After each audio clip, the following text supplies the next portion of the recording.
जय हिंद साथियों, स्वागत है आप सभी का एक बार फिर से आपके अपने चैनल कॉम्पिटिटिव एग्जाम्स अड्डा में। साथियों, इस वीडियो में बात करेंगे ऐसी खुशखबरी के बारे में जिसका इंतज़ार काफ़ी लंबे समय से, काफ़ी अरसे से किया जा रहा था ऐसे एस्पिरेंट्स द्वारा जो कि टीचर बनने का सपना देखते हैं। तो अभी फ़िलहाल रिसेंटली जो है केंद्रीय विद्यालय समिति ने काफ़ी लंबे समय के बाद में काफ़ी बल्क में जो है पीजीटी, टीजीटी, पीआरटी और अन्य जो पोस्ट हैं उसके लिए नोटिफिकेशन जारी किया है। अब देखिए, जो नोटिफिकेशन है ये नोटिफिकेशन ऑफिशियली अभी वेबसाइट पे नहीं आया है। तो देखिए, ये जो नोटिस आप देख रहे हैं, आपने अभी सोशल मीडिया या अन्य प्लेटफॉर्म पे ये नोटिस देख लिया होगा। ये जो नोटिस है इसकी सच्चाई ये है कि ये एम्प्लॉयमेंट न्यूज़ को दिया गया होगा हेडक्वार्टर द्वारा और वहाँ से किसी ने इसको लीक किया है। तो अभी देखिए, 5 दिसंबर से ऑनलाइन इसके जो है रजिस्ट्रेशन होना शुरू हो जाएगा पोस्ट के लिए। पीजीटी हो या टीजीटी हो या पीआरटी हो, अन्य प्रिंसिपल, वाइस प्रिंसिपल के लिए भी काफ़ी बल्क में पोस्ट आई हैं। तो उससे पहले ये नोटिस ऑफिशियल वेबसाइट पे आ जाएगा।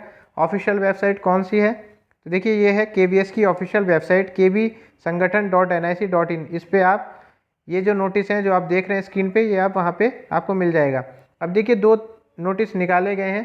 पहला नोटिस तो है एडवर्टीजमेंट नंबर 16/2022 करके निकाला गया है और एक जो निकाला गया है 15/2022 करके एडवर्टीजमेंट निकाला गया है।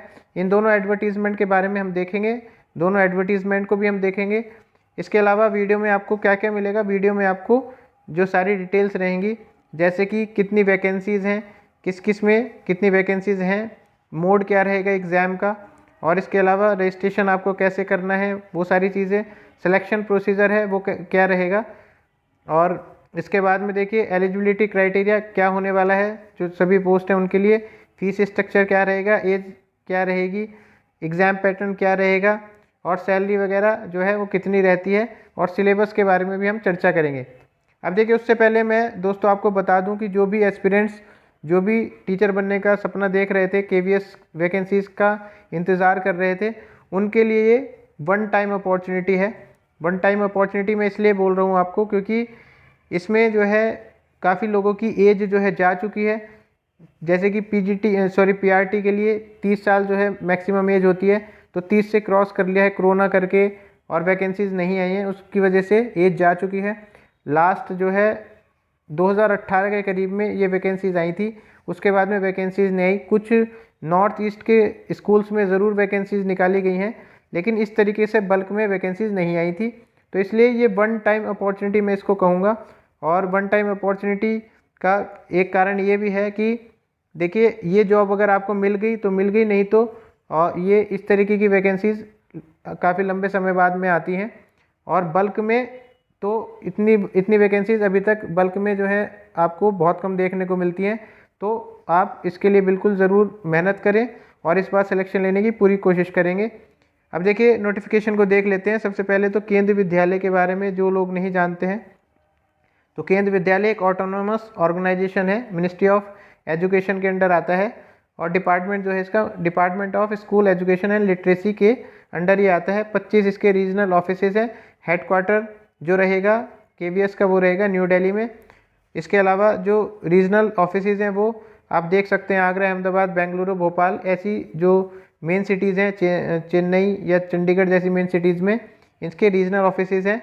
1252 केंद्रीय विद्यालय हैं इंडिया में, और 3 जो है वो एब्रॉड में भी, मतलब विदेश में भी केंद्रीय विद्यालय हैं हमारे 3।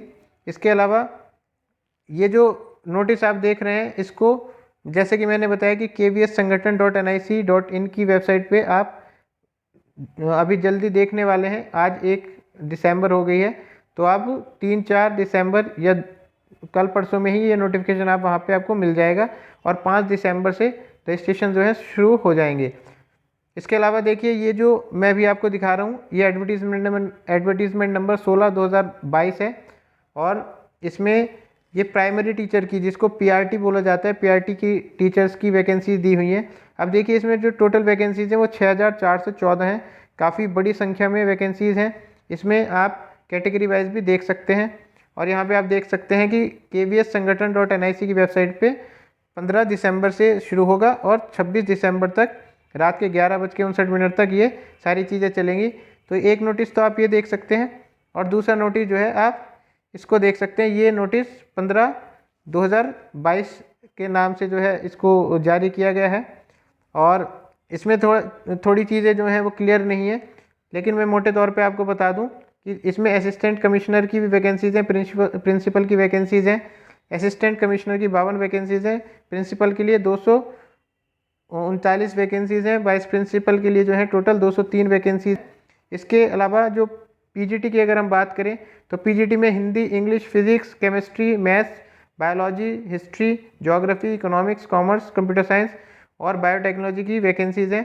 टोटल जो वैकेंसीज़ है वो लगभग 1409 वैकेंसीज़ हैं। इसमें 1409 वैकेंसीज़ पीजीटी की रहेंगी। काफ़ी बड़ी संख्या में पीजीटी की वैकेंसीज़ जो है निकाली गई हैं। इसके बाद में अगर टीजीटी की बात करें तो टीजीटी में 176 टोटल वैकेंसीज़ हैं। आप इसमें देख सकते हैं Hindi, English, Sanskrit, social science, mathematics, science and art education, इन सब की जो है वैकेंसीज़ हैं इसमें। इसके अलावा ये 15/2022 के नाम से जो एडवर्टीज़मेंट है, इसमें लाइब्रेरियन, प्राइमरी टीचर जो कि म्यूज़िक का, जिसमें कि 303 वैकेंसीज़ हैं, और लाइब्रेरियन के लिए 355 वैकेंसीज़ हैं। फिनेंस ऑफिसर 6 वैकेंसीज़ हैं इसमें, इनके लिए भी इसमें ये पोस्टें निकाली गई हैं। इसके अलावा और भी पोस्ट इसमें है। असिस्टेंट इंजीनियर की पोस्ट है जिसमें कि 2 वैकेंसीज़ हैं टोटल। असिस्टेंट सेक्शन ऑफिसर इसमें कि 156 वैकेंसीज़ हैं। हिंदी ट्रांसलेटर 11 वैकेंसीज़ हैं। सीनियर सेक्रेटरीट असिस्टेंट इसमें 322 सीटें हैं। और इसके अलावा जूनियर सेक्रेटरीट असिस्टेंट के 702 सीटें हैं। स्टेनोग्राफर ग्रेड बी के लिए ये जो है टोटल 54 सीटें हैं। और इसका जो रजिस्ट्रेशन है वो भी 5 दिसंबर से शुरू होगा और 26 दिसंबर तक ये लास्ट हो जाएगा। तो आप देख सकते हैं ये सारी चीज़ें जो हैं होने वाली हैं। इसके अलावा देखिए जो सारी डिटेल्स हैं, जैसे fees, eligibility criteria, selection procedure, उसको हम डिस्कस करने वाले हैं। अब अगर देखते हैं हम टोटल वैकेंसीज़ के बारे में, मैंने इसको वन टाइम अपॉर्चुनिटी जो बोला है, वन टाइम अपॉर्चुनिटी का मतलब यही है कि 13,404 के करीब पीजीटी, पीआरटी, टीजीटी की वैकेंसीज़ हैं, जो कि अमूमन इतनी वैकेंसीज नहीं निकलती हैं जल्दी से। अब देखेंगे इसमें कि केंद्रीय विद्यालय संगठन जो है ये government of India, central government के अंडर आता है, तो बहुत अच्छी जॉब है। टीचिंग की जॉब्स जो है अच्छी जॉब मानी जाएंगी। ट्रांसफ़र भी आप इसमें अपने तरीके से कुछ टाइम बाद करा सकते हैं। अपने डिस्ट्रिक्ट के पास में अगर कोई स्कूल है, केवीएस स्कूल है, तो वहाँ पे आपका ट्रांसफ़र वगैरह हो सकता है। इसके बाद में देखिए टीचिंग पोस्ट जो रहेंगी पीजीटी, टीजीटी और पीआरटी रहेगी। इस बार देखिए जो केवीएस का एग्ज़ाम मोड है वो सीबीटी रहेगा, कंप्यूटर बेस्ड रहेगा। कंप्यूटर बेस्ड इसको जो नोटिफिकेशन है उसमें भी लिखा गया है। बाकी जो डिटेल्ड नोटिफिकेशन ऑफिशियली वेबसाइट पे आएगा तो तब हम इसको और पक्का मान सकते हैं। बाकी 99.99% तो आपका जो एग्ज़ाम होगा वो सीबीटी बेस्ड रहेगा। इसका केवीएस का जो सिलेक्शन प्रोसीजर है वो रहता है रिटन एग्ज़ाम प्लस इंटरव्यू। ये आप देख सकते हैं। एज जो लिमिट है, एज लिमिट पीजीटी के लिए मैक्सिमम एज लिमिट रहेगी। ये मैं जनरल की बात कर रहा हूँ। इसमें जो रिजर्वेशन के बेसिस पे रिलैक्सेशन रहता है मैं उसकी बात अभी नहीं कर रहा हूँ। तो पीआरटी जो है 30 ईयर्स इसमें मैक्सिमम रहता है। टीजीटी के लिए जो रहेगी एज लिमिट वो रहेगी 35 साल और पीजीटी के लिए जो रहेगी वो रहेगी 40 साल। तो आप इसको देख सकते हैं। इसके बाद में इम्पॉर्टेंट चीज़ें क्या हैं, इम्पॉर्टेंट चीज़ें देख लेते हैं हम। जैसे कि पीजीटी है, पीजीटी इंग्लिश के लिए जो आपके पास में क्वालिफिकेशन होनी चाहिए, सब्जेक्ट होना चाहिए, वो इंग्लिश होना चाहिए। हिंदी के लिए हिंदी और Sanskrit with Hindi as the one of the subject at graduation level. तो ये आप देख सकते हैं कि ग्रेजुएशन लेवल पे आपके पास में अगर आप हिंदी में पीजीटी हिंदी के लिए फॉर्म भर रहे हैं तो आपके पास में हिंदी या संस्कृत होना चाहिए ग्रेजुएशन लेवल पे। पीजीटी फिजिक्स में physics, electronic, applied physics, nuclear physics, इन सब में आप भर सकते हैं। केमिस्ट्री के लिए केमिस्ट्री या बायो केमिस्ट्री में आपके पास में डिग्री होनी चाहिए। पीजीटी इकोनॉमिक्स के लिए इकोनॉमिक, अप्लाइड इकोनॉमिक्स और बिजनेस इकोनॉमिक्स ये होनी चाहिए। और पीजीटी कॉमर्स के लिए मास्टर्स डिग्री आपके पास में होनी चाहिए कॉमर्स में। इसके बाद में देखिए और सारी चीज़ें आप देख सकते हैं इसमें पॉज करके, डिटेल में हम नहीं जाएंगे क्योंकि वीडियो काफ़ी बड़ा हो जाएगा। अब देखिए टीजीटी का एजुकेशनल क्वालिफिकेशन जो है वो देख लेते हैं हम। जिस तरीके से पीजीटी का एजुकेशनल क्वालिफिकेशन क्या है, पीजीटी के लिए अगर आप फॉर्म भर रहे हैं तो उसमें मास्टर्स डिग्री आपकी होनी चाहिए किसी भी रिकॉग्नाइज्ड यूनिवर्सिटी से, और इसमें आपका 50% मार्क्स होने चाहिए एटलीस्ट कम से कम बीएड या कोई भी इक्विवेलेंट डिग्री होनी चाहिए किसी भी रिकॉग्नाइज्ड यूनिवर्सिटी से, और प्रोफिशिएंसी होनी चाहिए हिंदी और इंग्लिश मीडिया में। तो अब देखिए, आप देख सकते हैं पीजीटी के लिए आपके पास में मास्टर्स होना चाहिए प्लस 50% मार्क्स से होना चाहिए मास्टर्स। ये मैं जनरल की बात कर रहा हूँ अभी। आपके पास में बीएड या कोई भी इक्विवेलेंट डिग्री होनी चाहिए। अब अगर टीजीटी की हम बात करेंगे तो टीजीटी में देखिए क्या है, आपके पास में बैचलर डिग्री होनी चाहिए। बैचलर डिग्री का मतलब आपके पास में ग्रेजुएशन होनी चाहिए, और ये आपका एटलीस्ट 50% मार्क्स इसमें भी होने चाहिए। जो भी आपका कंसर्न सब्जेक्ट है या कॉम्बिनेशन है सब्जेक्ट का या एग्रीगेट सब्जेक्ट, मान लीजिए आपके पास में 6 सब्जेक्ट्स हैं, तो उसमें 6 सब्जेक्ट्स में से आप जिस भी सब्जेक्ट में फॉर्म फिल कर रहे हैं उनमें एग्रीगेट में एक सब्जेक्ट वो होना चाहिए। तो इसका मतलब यही है। इसके बाद में देखिए बीएड या कोई भी इक्विवेलेंट डिग्री होनी चाहिए आपके पास में रिकॉग्नाइज यूनिवर्सिटी से। तो ये बीएड जो है मास्टर्स में भी आपको, सॉरी पीजीटी के लिए भी चाहिए और टीजीटी के लिए भी चाहिए। और देखिए टीजीटी के लिए आपको सीटेट का जो पेपर सेकंड होता है जो सीबीएसई द्वारा कंडक्ट कराया जाता है वो आपके पास होना चाहिए, या सीटेट में आपको अपीयर होना ज़रूरी है, और हिंदी इंग्लिश दोनों में प्रोफिशिएंसी होनी ज़रूरी है। अब देख लीजिए, आप वीडियो को पॉज करके देख लेंगे टीजीटी हिंदी के लिए क्या चाहिए, इंग्लिश के लिए क्या चाहिए, ये सब चीज़ें आप देख लेंगे इसको पॉज करके। इसके बाद में देखिए केवीएस जो प्राइमरी टीचर्स के लिए निकाला गया है उनके लिए क्या होना चाहिए। इसमें कई सारे जो है कॉम्बिनेशंस हैं। पहली चीज़ देखिए कि सीनियर सेकेंडरी मतलब 12th में या कोई भी इक्विवेलेंट आप अगर उसमें डिग्री कर रहे हैं तो उसमें 50% मार्क्स तो आपके होने चाहिए एटलीस्ट, और 2 साल का डिप्लोमा होना चाहिए एलिमेंट्री एजुकेशन में। तो 2 साल का डिप्लोमा जैसे कि बीटीसी वगैरह होता है, ये सारी चीज़ें आपके पास में होनी चाहिए। या इसके अलावा सीनियर सेकेंडरी या उससे कोई इक्विवेलेंट डिग्री हो उसमें 50% मार्क्स, और 4 साल का जो है bachelor degree in elementary education होनी चाहिए। तो इसको BL-ED बोलते हैं, bachelors in education elementary education, ये आपके पास में होना चाहिए। कहने का मतलब है कि आपके पास में ये पहला होता है या दूसरा होता है, इसमें आप भर सकते हैं। तीसरी क्वालिफिकेशन आपके पास में क्या हो सकती है, सीनियर सेकेंडरी मतलब 12th, और इसमें एटलीस्ट 50% मार्क्स।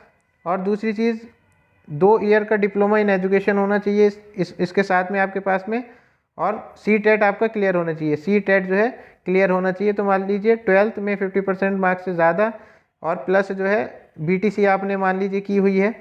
ये अलग अलग नाम होते हैं, जैसे यूपी में बीटीसी बोला जाता है, तो ये बीटीसी आपके पास में होनी चाहिए। इसके अलावा सीटेट भी होना चाहिए। सीटेट जो है जो सेंट्रल टीचर एलिमेंट्री टेस्ट होता है, गवर्नमेंट ऑफ इंडिया इसको कराती है, ये आपके पास में होना चाहिए। हिंदी और इंग्लिश मीडियम में प्रोफिशिएंसी होनी चाहिए, मतलब आप उसको बोल सकते हैं, लिख सकते हैं और समझ सकते हैं। डिज़ायरेबल क्या होगा, अगर आपको कंप्यूटर की नॉलेज है तो डिज़ायरेबल होगा।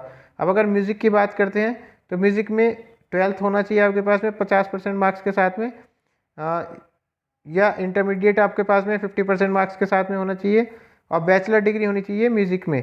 तो आपकी बैचलर डिग्री म्यूज़िक में होनी चाहिए रिकॉग्नाइज यूनिवर्सिटी के द्वारा। और competency to teach through English Hindi medium, ये सब आपके पास में होना चाहिए। अगर म्यूज़िक आपको पढ़ाना है तो आपके पास में हिंदी इंग्लिश मीडियम दोनों होने चाहिए, इंग्लिश और हिंदी दोनों में आप पढ़ा सकते हैं। और कंप्यूटर एप्लीकेशंस की अगर नॉलेज है तो बहुत अच्छी बात है। तो ये सारी चीज़ें आपके पास में होनी चाहिए। अब देखिए मैक्सिमम एज के बारे में हम बात कर लेते हैं। मैक्सिमम एज पीजीटी की 40 साल है, टीजीटी की 35 साल है, पीआरटी की 30 साल है, और लाइब्रेरियन की 35 साल है मैक्सिमम एज है। इससे ऊपर वाले फॉर्म को नहीं भर सकते हैं। और इसके अलावा देखिए, जो मैं ट्रांसफ़र की बात कर रहा था, तो क्या जॉब ट्रांसफरेबल है? जी हाँ, ये केवीएस की जॉब जो है वो ट्रांसफरेबल है। और आपको जो है अगर उस स्टेशन पे जाना है, मान लीजिए किसी जगह पे आपको जाना है, वहाँ पे सीट खाली है तो आप वहाँ पे जा सकते हैं। इसके बाद में और इम्पॉर्टेंट चीज़ क्या रहेगी,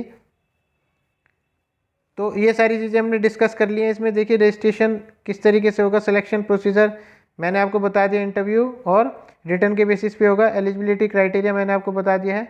इसके अलावा जो है सिलेबस वगैरह जो रहेगा, और सिलेबस के अलावा जो सैलरी वगैरह है वो हम और किसी वीडियो में डिस्कस करेंगे। तो आप देखिए इसी तरीके की जो भी आप अगर केवीएस के रिगार्डिंग वीडियोस देखना चाहते हैं तो आप चैनल को बिल्कुल सब्सक्राइब करें और शेयर करें। इसके अलावा सिलेबस पे हम एक वीडियो बनाने वाले हैं। सिलेबस क्या रहेगा, डिटेल्ड वीडियो रहेगी। सैलरी वगैरह क्या रहेगी वो भी डिटेल्ड वीडियो रहेगी, और बुक लिस्ट क्या होनी चाहिए आपकी, उस पर भी एक डिटेल्ड वीडियो रहेगी। तो बिल्कुल इसी के साथ में आपको बेसिक चीज़ें अभी पता चल गई हैं। आप अन्य जानकारी के लिए और वीडियोस देख सकते हैं। इसी के साथ में all the best, thank you.